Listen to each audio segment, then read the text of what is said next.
안녕하세요. 역학의 기초 제9강 오행운행과 지장간에 대해서 설명을 드리겠습니다. 지난 몇 개의 강좌를 통해서 천간과 지지의 그 음양 오행과 각 물상에 대해서 쭉 살펴봤는데요. 그 음양 오행에서 지금 오행 간의 관계가 그 상생과 상극 구조를 했는데 이것이 하도 낙서에 기원을 하는 거라고 했습니다. 하도에서 상생 구조가 들어오고 낙서에서 상극 구조가 들어와서 무궁정의도를 만들고 있다. 그러니까 우리가 지금 그 하나의 그 세계가 돌아가는 거는 이렇게 음양 오행의 상생과 상극 구조가 같이 맞물려 돌아가면서 현상계 그 어떤 그 일들이 그 진행이 되는 것이죠. 그래서 이 오행 간의 그 상생과 상극을 외우고 있어야 돼요. 그래서 이거를 외워야 돼요. 외워야 되는 것들이 몇 개 제가 지금 지정을 해드리고 있는데 이거는 외워야 됩니다.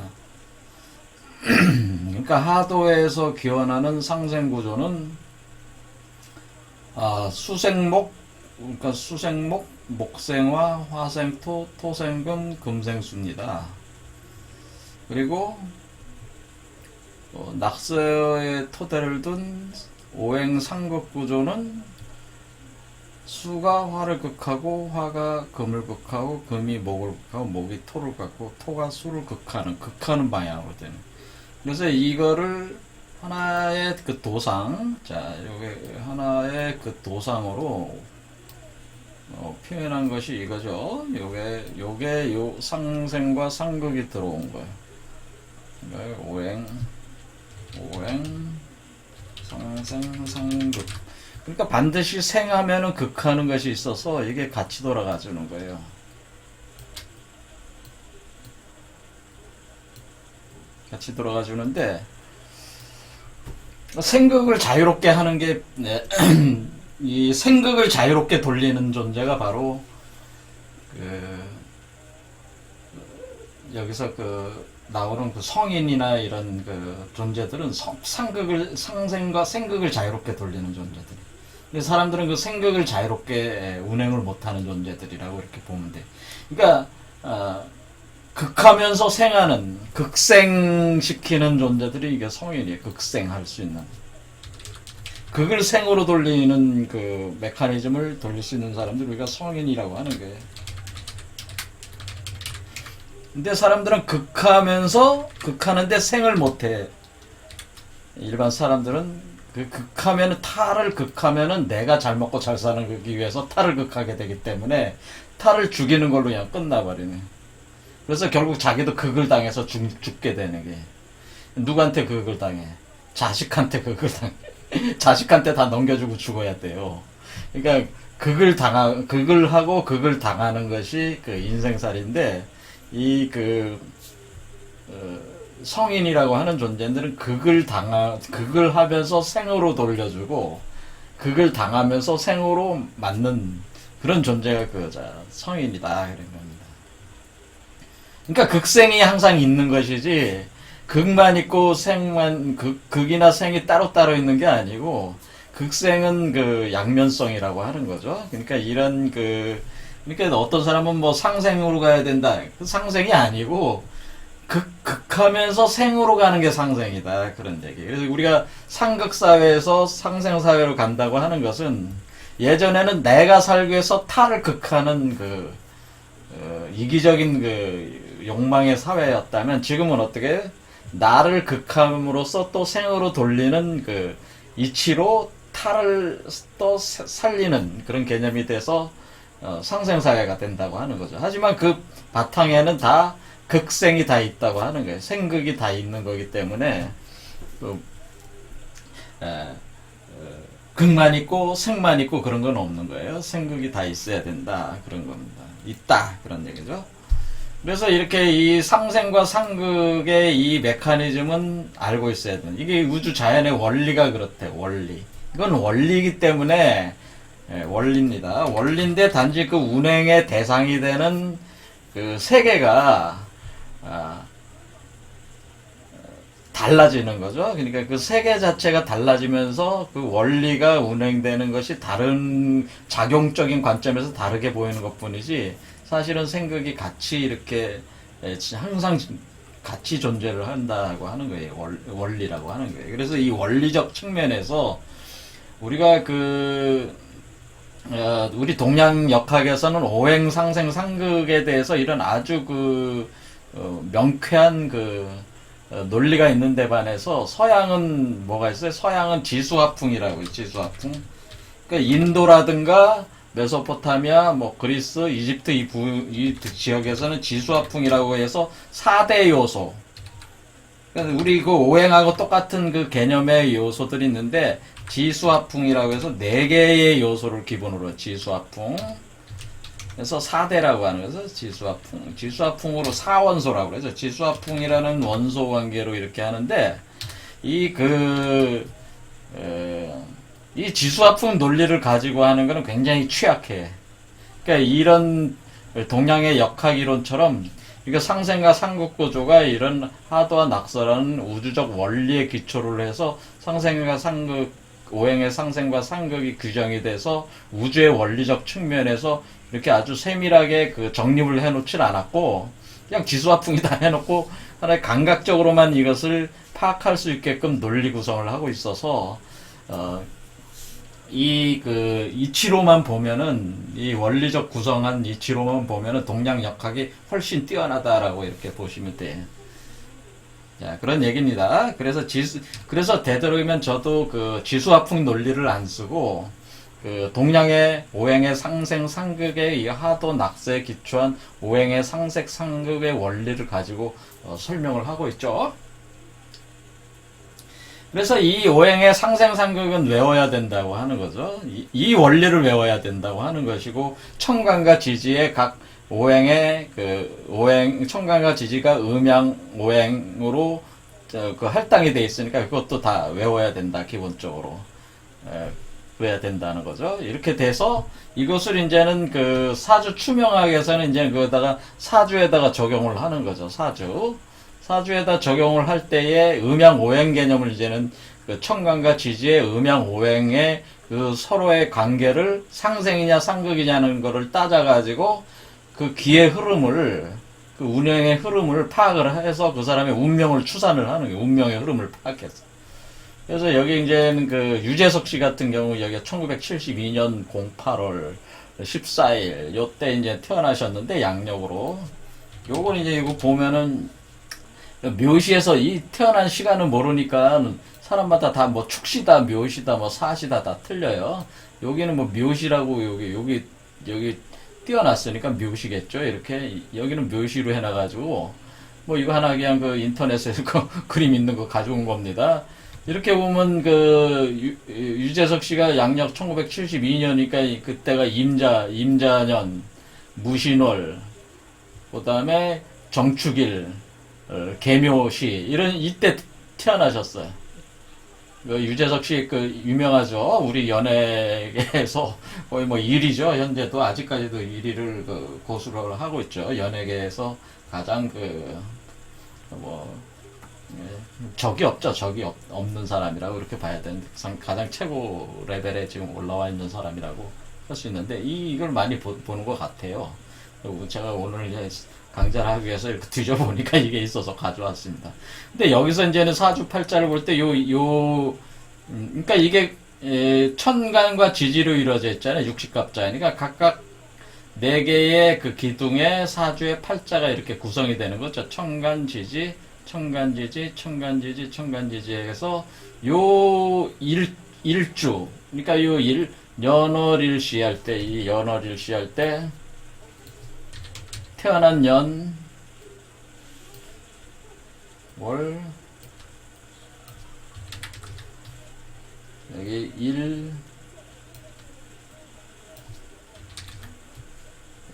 시 할 때 어떻게 하냐면은 제가 이 나라고 하는 유재석이라는 사람은 이 환경적인 요소에서 요게 유재석이라는 인물이다. 이게 나라고 하는 것이다. 이 일간, 요게 나죠. 이게 유재석이야. 요게 유재석.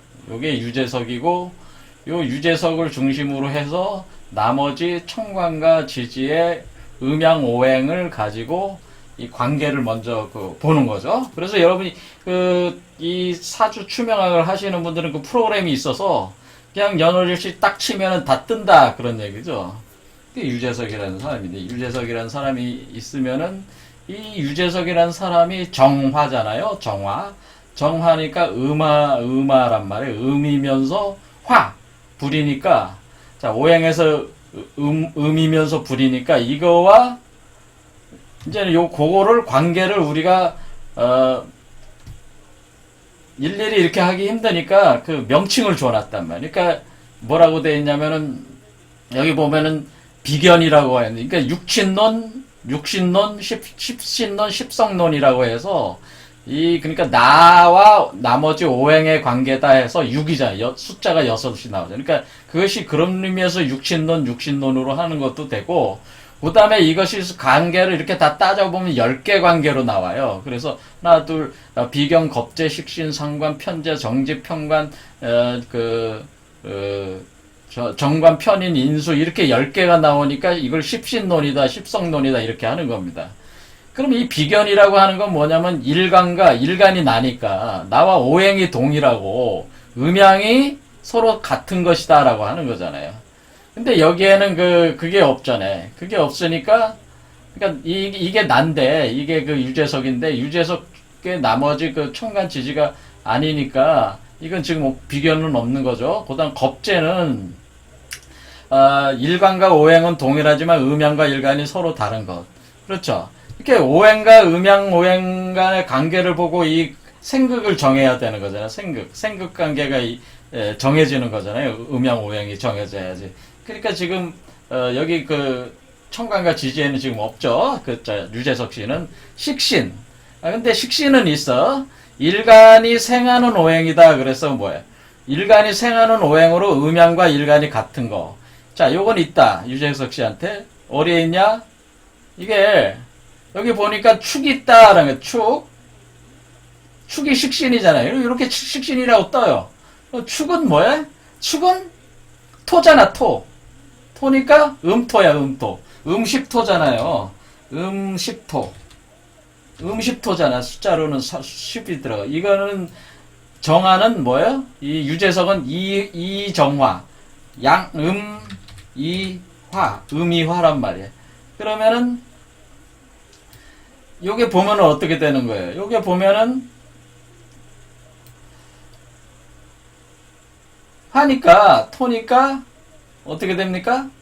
화생토가 되죠, 화생토. 요거니까, 요게 화가 축을 생하는 관계잖아요. 그러니까 화생토니까, 요게 식신이, 일간이 생한 오행으로 음양일간과 서로 같은 거. 이건 화생토 관계다. 그래서, 요게 요거를 생하는 관계다. 그러니까 여기서 보면은 어떻게 되는?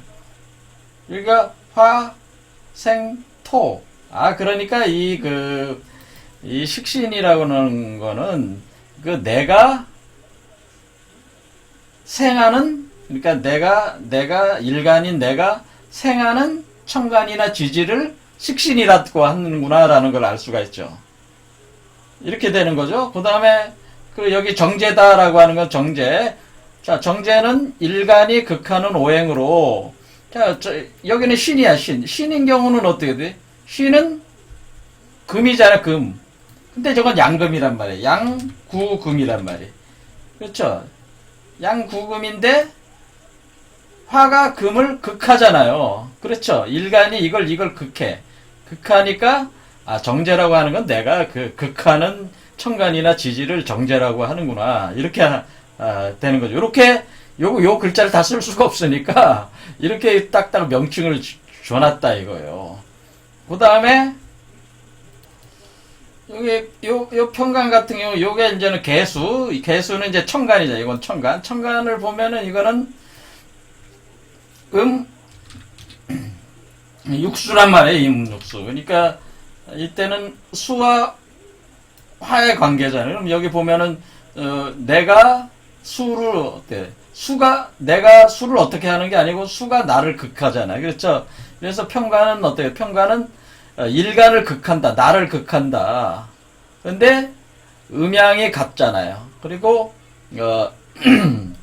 이렇게 돼 있잖아요. 그러니까 일간을 극하는 오행이다 하니까 수가 화를 극해. 왜? 여기 보면은 여기는 화가 수를 뭐 어떻게 하는 건 없어요. 그렇죠? 화가 수를 어떻게 하는 건 없는데 수가 화를 극해요. 수가 화를 극해요. 그러니까 내가 화니까 수가 극하니까 요런 관계는 뭐가 되는 거예요.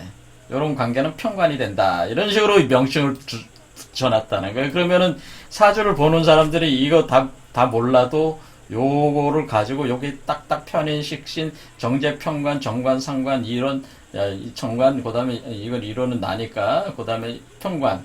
이거를 보고 이제는 이것이 그 음양오행의 생극의 관계를 여기서 그 사주를 공부하는 사람들은 잡히는 거죠. 일단은 그 사주 팔자의 그 음양오행의 생극의 흐름이 보이는 거예요. 그 사람들의 그 공부 속에서 보이게 되고, 그분들이 여기에다가 이제는 또 뭐를 이제는 넣게 되냐면 각 지지에 숨어 있는 지장간이라는 게 있어요. 이렇게 그 자수에는 임계가 있고 신금에는 무임경이 있고 뭐 이런 식으로 숨어져 있는 지장간이라는 게 있어요. 근데 여기는 이렇게 그러니까 여기 밑에 이렇게 써 있는 요게 지장간들이야. 그래서 요런 것들도 요런 방식으로 비경겁제, 식실 뭐 이런 거로 할당을 할 수가 있어요. 그리고 여기에 이제는 그 대운 10년마다 바뀌는 대운을 정하는 방법인데 그 여러분이 좀만 읽어보면 금방 아니까 그 뭐 그냥 넘어가고 세운도 매년마다 그 나오는 거니까 매년마다 그게 있잖아요. 육식갑자가 있잖아요. 그게 할당이 돼가지고 이렇게 음양오행의 생극의 관계를 가지고 그러니까 이걸로 다 표현할 수가 있네요. 이 10개의 이 십신, 십성을 가지고 다 관계를 다 파악할 수가 있잖아요. 그렇죠? 파악을 해서 청간지지 이런 걸 다 파악을 해서 그러니까 이게 너무 복잡하잖아요. 너무 복잡하다. 그러니까 이것을 카테고리로 나눈다. 그러니까 그동안에 이 사주팔자 보던 사람들이 이 경험이 쌓이거나 아니면 굉장한 통찰력을 가진 사람들이 이렇게 하면 이게 정확하게 사주가 추명이 되더라 하는 그 이론 그 서들이 많이 책들이 나오면 그런 게 데이터가 쌓이는 거예요. 쌓이게 되면은 이제는 그 사주 추명에 대한 실제 적용 사례들이 계속 나오면서 적중률이 이제는 그 적중하는 그런 어떤 메커니즘이 이렇게 보이면 그것이 이제는 일종의 카테고리를 만드는 카테고리. 너무 복잡하니까 카테고리로 쪼개가지고 격국이다라고 하네. 격국. 이 격국을 나누고 이것을 어떤 카테고리로 나눠보자. 격국으로 나눠보자. 그래서 격국을 나누고 그리고 또 그 격국을 나눈 가운데서 어떤 핵심적으로 작동하고 있는 어떤 요소를 잡자. 그것을 그래서 용신이라고 하죠. 용신. 그래서 용신이라는 걸 잡아가지고 어떻게 하냐면은 이 용신이 아니고 쓴다. 실제로 활용을 하는데 핵심적인 키로 사용. 너무 복잡하니까. 해서 그 격국과 용신. 그러니까 이 용신과 격국이라고 하는 거예요. 용신과 격국의 이론 체계를 또 그 구성을 해가지고 요걸 또 열심히들 공부를 하셔가지고 이제 사주 추명에 이렇게 활용을 하시는 거예요. 그렇죠. 그래서 지금 이제 기본적인 거는 뭡니까? 가장 기본은 그 청관과 지지의 음양오행이고 그 청관과 지지의 음양오행 간의 상생상극 관계가 가장 기본이에요. 그거를 토대로 이 음양오행의 그 기운의 흐름을 통해서 운명을 추산해. 그러니까 운명이 사람의 운명이라고 하는 것은 결국 그 음양오행의 기운의 흐름이라고 하는 거죠. 그런 파동이라고 하는 거죠. 그래서 그것을 파악을 해서 뭐 대운과 세운을 잡아가지고 그 전체적인 운명을 추산을 하는 것이 이제 사주 추명학이다. 근데 가장 기본적인 거는 이렇게 음양오행으로 청관과 지지를 다 할당을 한 뒤에 상생상극 관계를 규정을 해 놓으면은 그게 가장 기본 데이터고 그 기본 데이터에 따라서 이렇게 그 화면상에 딱 뜬다 이거예요. 그렇죠. 이렇게 돼 있다 이겁니다. 그러니까 지금 저 강의를 들으신 분 중에 사주 추명학을 공부하시는 분들은 기본적인 개념은 잡으신 거예요. 제가 이게 잡아주신 거예요. 그러면서 그 사주 저 십천간과 지지의 물상을 이제는 현실적으로 이게 십천간의 물상과 그 12지지의 물상을 또 다 세부적으로 쭉 다 읽어보지 않았습니까? 이런 것들이 이제는 그 해보면은 그 사람에 대한 사주 추명이 어느 정도 이제 잡혀진다는 거죠. 그런데 여기서부터는 이제는 또 공부가 굉장히 깊이 들어가야 된다. 그 얘기예요.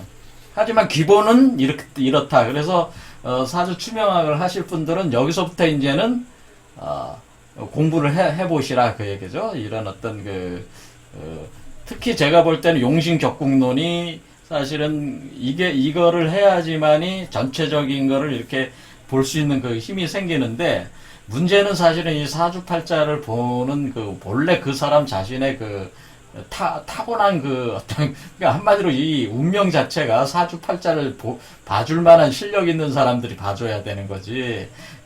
그런 운명을 타고난 사람들이 있어요. 이렇게 사주팔자를 가지고 밥벌이 하게끔 타고난 사람들이 할 수 있지. 아무나 이거를 뭐 할 수 있는 거는 아닌 것 같아요. 제가 볼 때.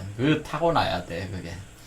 가령 저 같은 경우는 이걸 저는 전혀 흥미를 느끼지 않아요. 이렇게 타인에 대해서 무슨 사주팔자 봐달라고. 그런 걸 뭐하러 봐. 저 같은 경우는, 그거 뭐하러 봐, 사주팔자를. 성인이라고 하면은, 길이 오면 길이 오는 대로, 흉이 오면 흉이 오는 대로 그냥 받아서, 그걸 수용을 해서 살면 되는 것이지. 그러면 그 수용을 하는 과정에서 길은 길이고 흉은 흉이 아니면은 길도 없고 흉도 없는 인생을 사는 거지. 성인이라고 하는 것은 항상 마음의 평정을, 상태의 평정을 유지하면서 길이든 흉이든 자유자재로 받아들이면서 살아가면서 자기가 개척을 해나가는 것이 그 사람의 모습이라고 저 개인적으로는 생각을 하기 때문에 오히려 사주 추명 같은 거는 저는 보질 않습니다. 그리고 제가 뭐냐면 실력 자체가 타인한테 함부로 이렇게 사주 추명을 함부로 봐가지고 한마디 그 사람의 인생을 재단을 하는 거 아니에요. 그러니까 내가 실력이 높아서 완전히 그 사람의 운명을 처음부터 끝까지 통찰을 할 정도의 실력이 아니면은 함부로 타인의 사주를 봐주는 것은 좋지 않다. 저는 개인적으로 그렇게 생각합니다. 하지만은 이걸 가지고 먹고 사시는 분들은 어쩔 수 없이 타고난 것이 그것이니까 또 공부를 하셔가지고 봐줄 수밖에 없습니다. 처지가 그런 거를 제가 뭐라고 할 수 있는 건 아니잖아요. 근데 이것도 굉장한 공부들이, 그러니까 타고난 사람들이 하는 공부지, 이것도. 타인에 대한 사주팔자를 봐주는 사람들도 원래 타고나야 돼요. 그게 쉽지가 않아요, 제가 볼 때는. 자, 그렇습니다. 그래서, 물론 저도 어느 정도 더 깊이 공부를 해서, 왜 그러냐면 이 사주팔자 안에, 사실은 그 사람의 우리가 빛의 육체에 신선이 되는 몸을 만들어 나갈 수 있는 그런 어떤 메커니즘이 요 안에 또 있어요. 그래서 저도 이걸 이거를 이제 보는 거죠. 그런 측면에서 활용을 하는 거죠. 그러니까 여기에 상당한 심오한 것들이 여기에 감춰져 있는 건 사실이에요. 자, 그렇습니다. 저는, 그러니까 이제 활용하는 그 측면이 틀린 거죠. 자, 그런 거고, 오늘은 이제는 이렇게 해서 사주팔자에서 음양오행의 상생과 상극의 관계로. 그런데 그 모든 원리가 다 어디서 출발을 한 거예요? 하도 낙서라는 것에서 출발을 했고, 거기에서 육식갑자에 배당을 해서 음양오행의 상생, 상극 관계를 기초로 하는 게 그 우주적 원리에 기초를 해서 사람의 사주 운명을 추산을 한다. 이런 거죠? 그러니까 어떻게 보면 사주 추명은 과학이야. 상당한 과학적 이론이에요. 제가 볼 때는. 자, 그렇습니다. 응용면에서 우리가 이제는 자연과학이라는 게 있고 공학이라는 게 있잖아요. 그러니까 이 사주 추명은 일종의 공학이야, 공학. 이렇게 자연과학처럼 실제 그 법칙대로 안 돌아가잖아요. 현실에서는. 그렇잖아요. 그러니까 거기에 현실에 적용할 때는 응용적인 측면들이 많이 있다, 이 사주 추명에는. 근데 그게 경험 체계들이 있으니까 이분들은 그걸 사례들을 연구를 해서 계속 적중을 해야지 이거 가지고 밥벌이 하려면 적중률이 높아야 되잖아요. 그러니까 굉장히 공부들을 계속 해야 해, 공부들을. 근데 요즘에 잘 안 맞아요, 이게 사주 추명이. 이게 지금 그 어떤 그 우주적 기운이 바뀌고 있기 때문에 잘 안 맞는 거예요, 사실은. 그러니까 이분들도 이제 계속 고민을, 그러니까 계속, 그러니까 용신격국론 가지고 이게 되겠냐. 용신격국, 이거 가지고 이제 나 잘 안 맞는다. 뭔가 다른 이론을, 가져다가 이걸 해석해야 되지 않겠냐, 새로 정립을 해야 되지 않겠냐. 그래서 새로운 이론을 만들어내는 사람들도 계속 나오는 거예요, 이 분야에서.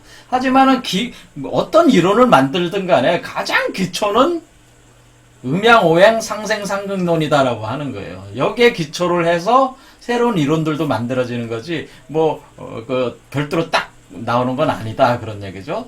음양오행 상생상극에 대한 다른 개념의 해석들이 이제는 진행이 되면서 나올 수도 있다, 그런 얘기. 자, 그런데 제가 이제는 이 사주 추명의 이런 것들 이제는 개념들을 이제는 채용을 해서 여기에는 굉장히 많은 상징과 심벌 체계가 있으니까 제가 수용을 해서 지금 현재 우리 몸 안에서 우리 자신이 신이 되는 원리. 그러니까 지금 제 입장으로 볼 때는 여기가 일간이 나잖아요. 근데 제 입장으로 볼 때는 이 시간이 자식이거든. 여기가, 그러니까 이게 조부모고, 이게 부모고, 이게 나잖아. 나와 처란 말이야. 나와 처고, 이게 자식이란 말이야. 근데 지금 현재 우리 몸에서 나오는 빈몸은 누구예요? 빈몸은 자식이야, 시간이야. 여기죠, 여기. 요게 빈몸이 시간이 빈몸에 해당된다고, 요게. 그러니까 유재석의 빈몸은, 이게 빈몸에 해당되니까 어떻게 돼? 지금은 만약에 이거 가지고 추산하려면 시간에 중점을 더 가지고 저는 할 수밖에 없는데 아직 제가 그 이론을 개발한 거는 아니에요. 근데 이치적으로는 이런 이치로 해야 되는 거예요, 사실은. 자, 그런 얘기고, 제가 어쨌든 이 공부를 하면서 인간의 그 몸 안에서 그 빛의 육체가 신의 육체가 이렇게 탄생하는 것을 이렇게 각종 종교나 신화에 이렇게 적용해 볼 때 가장 놀라운 도상이 제가 이제는 이 사주 추명학에서 발견을 한 게, 그러니까 채용을 하게 된 게, 자, 제가 지금 구궁 정의도도 쓰지만은 이거만큼 막강한 체계가 뭐냐면은 지장간론이라고 해요, 지장간. 그러니까 이 지장간 운행 체계가 제가 가장 뭐라 그럴까, 감명이 굉장히 상당히 좀 충격을 받았다고 이렇게 볼 수 있는 도상인데, 이건데, 지장간론이라는 게. 그러니까 이 지지삼합과 지지삼합, 지지삼합이라고 해서 천간지지할 때 지지삼합에 삼합론 중에 지장간론의 그거를 토대로 해서 제가 이렇게 그림을 그린 거예요, 이거는. 그러니까 이거는 이런 그림은 지금 없어. 인터넷에서도 이런 그림 없어요. 이게 제가 이렇게 지장간론을 기초로 해서 제가 그려놓은 거예요, 이게. 그래서 이거는 제가 이렇게 만든 겁니다. 만든 건데 지장간론을 토대로 해서 만든 거다. 근데 여기 보면은 여러분들이 사주 추명에서 보면은 요 밑에 있는 가령 자 아래에 있는 임계, 신 아래에 있는 무임경, 그 다음에 축 아래에 있는 개신기, 그 다음에 여기 묘 아래에 있는 가불이라고 하는 이런 것이 사실 그게 여기 땅 속에 숨어 있는 천간이라고 하네요. 땅 속에 숨어 있는 천간들이 있어요. 그러니까 자, 보세요. 어떻게 보시면 되냐면은 천간은 하늘이고, 그렇죠? 천간은 하늘이고, 땅은 지지다. 그렇죠? 땅은 지지다. 그럼 사람은 어디 있다는 거예요, 여기에. 여러분이 볼 때에 이 구조상은 뭐야? 하늘은 천간이고 천간으로 나와 있단 말이에요. 그 다음에 땅은 지지로 나와 있단 말이에요. 그러면은 인간이라고 하는 것은 천간과 지지의 운동에 의해서 두 개의 층, 하늘이라는 것과 땅이라는 것과의 조합에 의해 가지고 인간의 운명이 규정된다고 하는 게 여기 이미 표현이 돼 있잖아요. 하지만은 그 인간의 운명이 어떻게 그 세부적으로 그 안에서 작동을 하고 있느냐. 인간이라고 하는 존재는 어떠냐면 인간은 지금 땅에서 살고 있잖아요. 그러니까 사실상에 있어서는 하늘의 기운보다는 땅의 기운을 직접적으로 받으면서 살고 있다고. 그런데 인간이라고 하는 것은 일반 동물들하고 틀린 게 뭐예요? 인간은 마음이라는 요소, 정신적인 요소라는 것이 사실은 그 몸이라는 요소와 상당히 완전히 접촉돼 있지는 않지만은 상당히 주도적인 역할을 하고 있잖아요. 그렇죠? 그러니까 사람 안에서도 음양이 있는데 그 중에서도 땅으로 직접적으로 받는 거는 몸이잖아요. 그러니까 우리가 이것을 지지라는 요소는 땅에 있어서 인간의 몸이라는 요소로 이렇게 받아들인다면은 그 몸 안에 있는 마음이라고 하는 요소를 우리는 그걸 뭐로 볼 수 있냐면은 그것을 바로 지장간이다 이렇게 볼 수가 있다고 하는 거죠. 그러니까 사람 속 안에 사람의 몸 안에 또 하나의 세계가 있는데 그것이 바로 지장간의 세계다라고 해요. 사람 안에 하나의 세계가 또 있어요. 그게 바로 여기 쭉 요 밑에 있는 요렇게 할당되어 있는 각 지지에 할당되어 있는 지장간이라고 하는 게 있어가지고 이것이 천지인이다. 우리가 진짜 인이라고 하는 사람 천지인. 그래서 여기는 천. 그러니까 이게 천, 땅은 지, 인이다 이렇게 되는 거죠. 천지인이다. 그러니까 우리가 정말 그 사주 추명에서 정말로 중시하게 봐야 되는 건 사실 뭐예요? 사실 지장간을 봐야 되는 거예요. 사실은 지장간이야말로 핵심적인 요소다 그런 얘기예요. 그러니까 이런 사주 추명론은 아직 나오지는 않았죠. 지장간을 물론 중요하게 보는 추세에 와 있습니다. 이미. 하지만은 이 지장간을 중심으로 해서 오히려 역으로 하늘을 규정하고 땅을 규정해 나가는 이론은 만들어지지 않았어요, 지금. 사주 추명론에서. 하지만은 제가 이렇게 딱 보니까, 결국 지장간론이 사실은 사주, 우주 원리를 그대로 담고 있는 게 사실 지장간, 운행의 흐름이에요. 그래서 이 천지인 중에 이 지장간을 특히 그 사주 추명하시는 분들도 이걸 뭐라고 그러냐면 인원용사다라고 하는 게, 천원은 하늘은 천간이고, 지원은 땅은 지지고, 인원, 사람의 그 근원, 사람이라고 하는 요거는 요 지장간에 있어서 그것을 이 지장간을 통해서 어떤 그 운행이 표현이 된다. 그래서 인원용사라고 하네요. 인원용사. 그래서 이것은 사람이다. 사람, 인원용사. 이렇게 한다 이거죠. 쓸 용자, 사. 그래서 사실은 인간이 빈몸이 만들어지는 원리가 이 지장간 안에 있어요.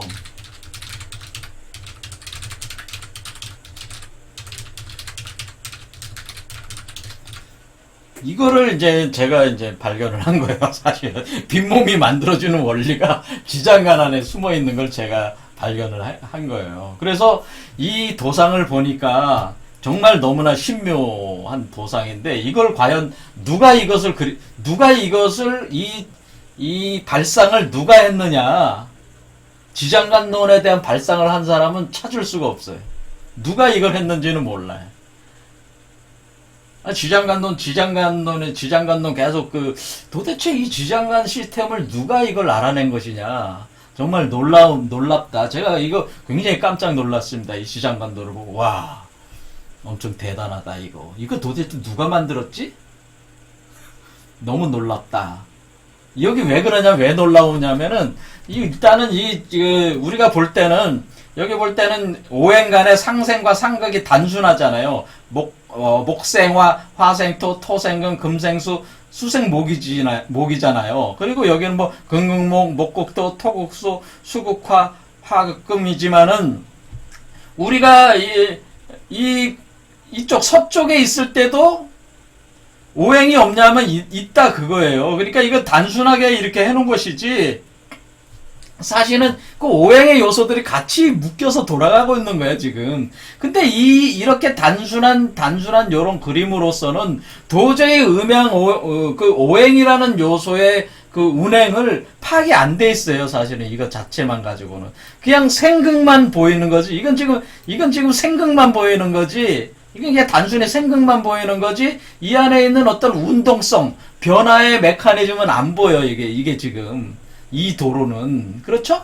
안 보이잖아. 그냥 5개 놓고 그냥 생한다, 극한다만 있지, 그 안에 있는 그 기운의 흐름은 안 보인다, 그런 얘기. 하지만은 지장관도를 제가, 표현을 해서 이렇게 딱 놓고 봤을 때, 야, 지장관도에는 분명히 여기 보니까, 이렇게 그려놓고 보니까, 여기 보니까 여기 빨갛게 이렇게 돌아가는 것이 화란 말이에요. 그렇죠? 그러니까 화가 우리는, 제가 화라고 하는 불이라고 하는 요소가 우리는 요거 하나만 위에만 이렇게 봤잖아요. 그렇죠? 그러니까 여기를 보면은 이칠화다. 여기다 이칠화니까 화가 여기 있다. 이렇게 하는 거잖아요. 그렇죠? 여기로 이칠이 여기 와 있으니까 여기다 화를 여기다 갖다 놨잖아요. 그래서 금화가 바뀌었잖아요. 그래서 이렇게 딱딱 놨지만은 사실 화라고 하는 것은 여기서 시작된 거랍니다. 그러니까 내가 여기다가 이칠화로 해가지고 여기다가 우리는 화다. 그러니까 이렇게 요거를 여기다 이렇게 갖다 놔서 이칠화다. 하지만은 화는 사실은 화의 시작은, 불의 시작은 이때 이거는 불이 가장 극성할 때를 나타낸 거지. 사실 불의 시작은 여기서부터 불이 시작이 된 거예요. 여기서부터 불이 시작이 돼서 이렇게 올라온 거란 말이에요. 그 다음에 불이 이렇게 가는 거란 말이에요. 이것은 마치 뭐와 같아요? 태양이 땅에서 올라와서, 땅에서부터 올라오기 전에 빛을 방사하기 시작하면서 태양이 떠올라서 지는 거와 같단 말이에요. 그렇죠? 이런 식이 돼 있단 말이에요. 그러니까 이 화의 운동을 다 볼 수 있는 것은 지장간도다라는 거예요. 지장간도를 보면 이렇게 돌아가는 것이 이렇게 표현이 돼 있단 말이에요. 지장간도 안에. 마찬가지로 화는 이렇게 가고, 그러니까 화는 원래 이칠화만 화가 아니고, 원래 이 불이 시작이 된 곳은 여기 지지인에서 시작된다니. 그러니까 여기가 불이라고 하는 것이 여기서 시작을 해서 그 다음에 불이 여기로 온단 말이에요. 여기가 시종이랍니다. 시종. 그러니까 이렇게 불이라고 하는 것도, 여기서 태양이 떠올라서 이렇게 지는 게 이렇게 되는. 그렇죠. 그리고 마찬가지로 여기서 뭐예요?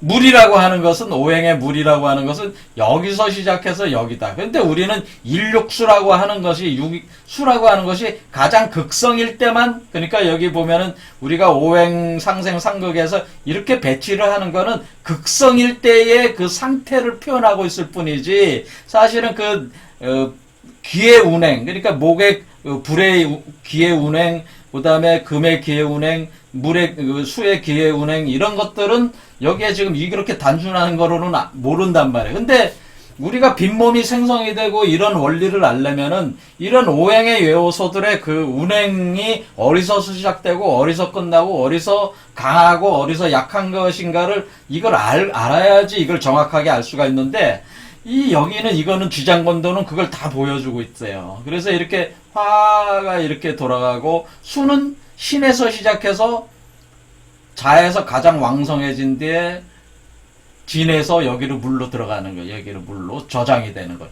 그 다음에 금의 기운은 여기서 시작해서 사유 축으로 돌아가고, 그 다음에 목 기운은 갑에서 시작해서 이렇게 녹색선을 따라서 미에서 들어가고, 그 다음에 이 모든 저장이 되는, 그러니까 수와 목금이라는 오행의 요소를 저장을 하는 요소가 토로 돼 있다. 그래서 여기 가령 여기 목기운이 갑에서 시작해서 쭉 해서 마무리가 되는 종하는 시점에 바로 여기가 미토고, 그 다음에 불의 기운은 여기서 인에서 시작해서 저장되는 지역은 술토고, 다 이런 식으로 저장하는 거는 다 토로 들어간단 말이에요. 그 다음에 물은 어때요? 여기서 신에서 시작해서 저장되는 거는 진토로 들어가고, 그 다음에 여기 금기운은 사에서 시작해서 저장해서 들어가는 곳은 축토로 들어가고, 이렇게 토로 들어가서, 토가 마치 우리가 이 십토와 오토라고 하는 것이 나머지 수와 목금의 저장고 역할을 하면서 뱉어내고, 그러니까 뱉어내고 흡수해드리고 뱉어내는 하나의 그 기준점이 된다고 하는 이게. 그래서 그 토가 중앙에서 컨트롤하면서 무기토가 컨트롤하면서 이것을 운행을 하고 있는 이 형상 구조가 나오는 거예요. 그래서 이것이 그 음양 오행의 그러니까 오행의 그러니까 우리가 음양은 이제는 음양이 결국에는 음중량이 돼서 그것이 오행으로 발전하는 거예요. 음양이 사상으로 발전한대. 수화목금으로 발전했듯이 그 음중량이 그 가운데 하나가 더 있어서 오행이 되는 것인데, 이 오행의 그 상생상극의 운동을 그 기운이 시작되고 왕성해지고 저장되는 이 메커니즘이 끝나면서 저장이 되면서 하나의 세계가 오행의 그 운행을 이렇게 보여주고 있으면서 여기 안에서 상생과 상극의 메커니즘을 유추를 해낼 수 있는 이 개념 자체가 지장간도에 다 있는 거예요. 이렇게 있어가지고 지장간도를 이렇게 보고 있으면요, 야, 왜 여기 빈몸이 어리, 여기 빈몸이, 요게 빈몸이에요. 여기가 우리 머리 밖으로 나오는 빈몸이 이거라고. 이거 여기 오라고. 그럼 여기 잘 보면은 왜 빈몸이냐, 여기 지장간도가 참 왜 놀라운 거예요. 그래서 야, 여기 요 도상을 해석을 해보면은, 야, 여기에 귀라는 게 몸이구나. 귀가 몸이거든요. 몸인데 정화는 뭐예요? 불에 타고 있는 거예요. 불에 타고 있는 몸이에요. 그러면 그 병화는 뭐예요? 불에 타고 있는 몸에서 빛이 방사하고 있는 거예요. 근데 이게 오라는 건 땅으로 방사가 되고 있는 거예요. 하늘에도 7수의 빛이 방사를 하고 있고, 그게 땅으로 또 나와서 땅으로도 방사를 하고 있어요. 그래서 요거 자체가 빈몸을 표현해주고 있어요. 그래서 예, 굉장히 그 놀라운 그 도상이다, 이거는. 그래서 요 부분에 대해서 다음 시간에 하도록 하겠습니다. 자, 그러니까 이제 정리를 해보면은, 지금 우리가 그 청관과 지지의 음양 오행에 대한 그것을 그 각종 물상을 살펴봤고, 보통 사주 추명에 쓸 때는 오행의 상생과 상극의 관계를 가지고 하는 건데, 그것은 우리가 하도 낙서에 기초를 해서 상생과 상극론이다. 그리고 사실은 그게 극생, 생극의 그 양면성을 항상 가지면서 도는 것이다 라고 하는 거죠. 단지 그것이 그 생극의 방향이 우리 인간에게 있어서는 타를 극하고 내가 사는 길이고 가는 메커니즘이고, 그 신의 메커니즘은 그러니까 타인을 살림으로써 그러니까 나를 극함으로써 타를 살리는, 그러니까 타인을 살림으로써 내가 사는 그런 그 방향성이 틀리는 것뿐이다. 근데 극생은 항상 존재한다는 거 아니에요. 우주적 원리. 그러니까 하도나 낙서는 우주적 원리, 그 자체로 우주적 원리고, 그것이 적용되는 대상에 따라서 그 운행하는 것이 작용적으로 다르게 보일 수 있다고 하는 거죠. 그런데 지금 현재 인류가 그 사는 구조에서는 다른 거를 죽여서 내가 살고, 내가 자식한테 그걸 당해서 내가 죽는 거거든요. 그런 이치로 가는 거기 때문에 지금 그 우리가 음양 오행 내 상생 상극론은 그런 관점에서 다 해석을 하고 있는 거예요. 운명론도 그런 관점에서 해석을 하고 있는 것이고, 그것에 기초로 해서 사주팔자를 컴퓨터로 딱 치면 나왔을 때에 그것을 가지고 일간을 자기로 보고 나머지를 그 오행의 상생 상극에 이렇게 할당을 해서 이렇게 그 10가지의 관계가 나와서 이걸 가지고 뭐 용신 적국론을 적용을 해서 운명을 추산을 한다. 그런데 우리가 이제는 이 청가는 하늘의 뜻하고 지지는 땅에 속하는데, 사람을 뜻하는 건 사실은 이 지장간이라고 하는 거예요. 그래서 이 이거는 뭐냐면은 그러니까 땅이 지지가 사람의 몸을 뜻한다면은, 이 사람 땅 속에 있는 지장이라는 거야. 땅 속에 숨어 있는 이 지장간이라고 하는 것 자체가 사람 속에서 빈몸이 생성되는 원리를 사실은 이 지장간이 담고 있다고 하는 거예요. 그래서 지장간이 굉장히 중요한 개념이고, 그래서 지장간을 알아야 된다. 그래서 지장간이 굉장히 놀라운, 누군가가 이걸 만들어냈는지 어떤 기록도 없다. 하지만은 이것 자체는 굉장히 놀라운 원리로 지금 이게 구성이 돼 있어서, 여기를 보면은 그 오행이라고 하는 것이 가장 왕성할 때 이게 그림들이 이렇게 그려진 것이 아니고, 오행이 시작과 왕성해지고, 그리고 그 오행이 다시 그 저장되는 이 흐름을, 한마디로 기의 흐름을 다 보여주고 있기 때문에 지장간은 굉장히 놀라운 도상이고, 사실은 제가 가장 많이 참주고 참고를 하고 있는, 그러니까 제가 실제로 이 구궁 정의도를 쓰면서 항상 지장간도를 참조를 해서 이게 사고를 하거든요. 이 메커니즘을 추산을 할 때. 그러니까 여러분들도 가장 유용성이 높은 것이 지장간도예요. 우리 제 사주 추명학에서 우리가 추산하려는 인간의 몸에서 신이 나오는 원리, 그것이 바로 지장간도에 있기 때문에 이런 거를 많이 주목을 해 주시라, 뭐 그런 얘기입니다. 오늘 여기까지 하겠습니다. 감사합니다.